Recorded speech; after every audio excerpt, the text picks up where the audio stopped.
પણ જાતીય રોગને જીવલેણ રોગ HIV એઇડ્સ સાથે સંબંધ છે કે કેમ તે ચાલો હવે જાણીએ.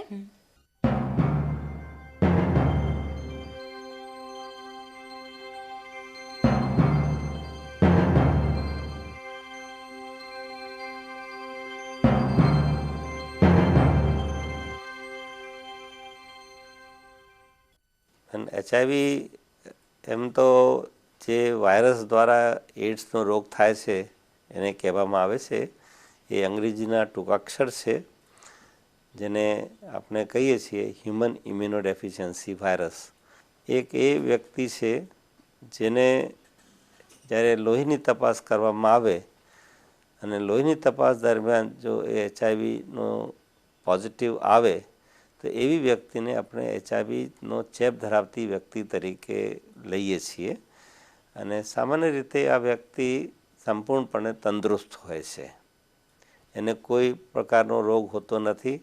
માત્ર જ્યારે બ્લડ દ્વારા ટેસ્ટ થાય છે, લોહીમાં કોઈ કારણસર ટેસ્ટ કરવામાં આવે તો એક પોઝિટિવ નીકળી આવે છે. તો એવી વ્યક્તિને આપણે HIV પોઝિટિવ વ્યક્તિ તરીકે ઓળખીએ છીએ. એટલે બે સેન્સમાં HIVનો ઉપયોગ થાય છે, એક તો વાયરસ અને એક એવી વ્યક્તિ જેને HIVનો ચેપ લાગેલું છે.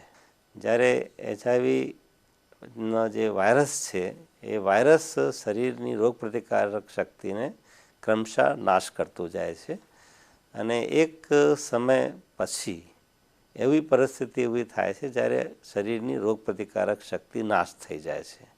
અને જ્યારે રોગપ્રતિકારક શક્તિ નાશ થાય એના કારણે અનેક પ્રકારના રોગો શરીરને દાખલ થઈને મનુષ્યના શરીરમાં દાખલ થાય છે અને અનેક પ્રકારના રોગોના લક્ષણો દેખાવાની શરૂઆત થઈ જાય છે.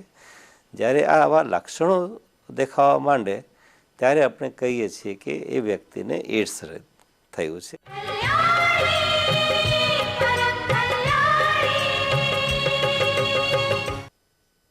ડૉક્ટરે આપણને જાતીય રોગ, તેની અસરો, HIV, એઇડ્સ દરેક વિશે સમજ આપી.